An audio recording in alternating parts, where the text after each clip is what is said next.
Hello বন্ধুরা, আপনারাও কি আমার মতো মোচার কোপ্তাকারি খেতে ভালোবাসেন? যদি ভালোবাসেন তাহলে চলুন আজকে বানাই আমি মোচার কোপ্তাকারি। এই কোপ্তাকারি বানানোর জন্য প্রথমে নিয়েছি একটা মোচা।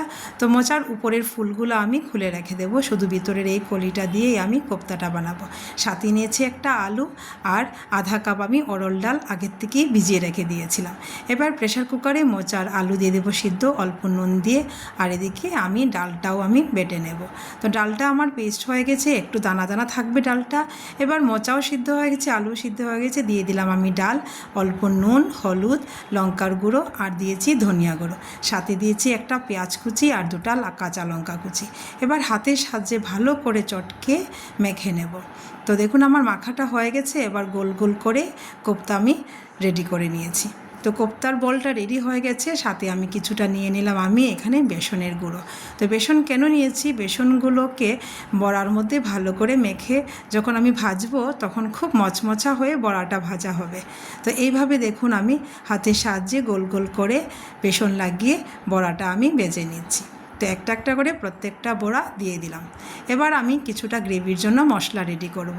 তো মশলা রেডি করার জন্য টমেটো নিয়েছি, পেঁয়াজ নিয়েছি একটা, 2-4 কোয়া নিয়েছি রসুন, আর এদিকে নিয়েছি আমি একটু বাদাম, আর নিয়েছি 2টা কাঁচা লঙ্কা।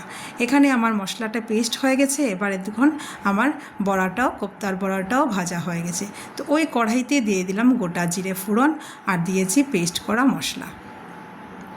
এবার দেখুন আমার পেস্ট করা মশলা কিছুক্ষণ নাড়াচাড়া করে দিয়ে দিলাম গুঁড়ো মশলা। এখানে দিয়েছি লঙ্কার গুঁড়ো, হলুদ গুঁড়ো, জিরা গুঁড়ো, ধনিয়া গুঁড়ো। এবার আমি গ্রেভিটা ভালো করে একটু কষাবো। আর এখানে দিয়েছি স্বাদ মতো নুন। তো নুনটা আমি আগে 2-3 বার ব্যবহার করেছি, তাই নুনটা একটু ভুজে দিতে হবে। আর তেল দেখো বেরিয়ে গেছে মশলা থেকে। এবার আমি অল্প গরম জল দিয়ে দেবো। তো জলের পরিমাণটা একটু বেশি দেব। আর এদিকে আমার আগের থেকে ভেজে রাখা কোপ্তাটা আমি দিয়ে দিলাম। তো জলের পরিমাণটা কেন বেশি দিতে হবে, বড়াটা অনেকটা জলটা চুষে নেবে, তাই আমি জলের পরিমাণটা একটু বেশি দিয়েছি। এবার স্বাদ মতো চিনি আর দিয়ে দিলাম গরম মশলা, আর এদিকে দিয়ে দিলাম ঘি। তো আমার কোপ্তাকারিটা রেডি হয়ে গেছে। এবার আমি নামিয়ে নিচ্ছি। তো বন্ধুরা, আমার এই কোপ্তাকারি আমাদের কেমন লাগলো আপনাদের জানাবেন। আর যদি ভালো লাগে তো লাইক, কমেন্ট, শেয়ার করবেন। ধন্যবাদ বন্ধুরা।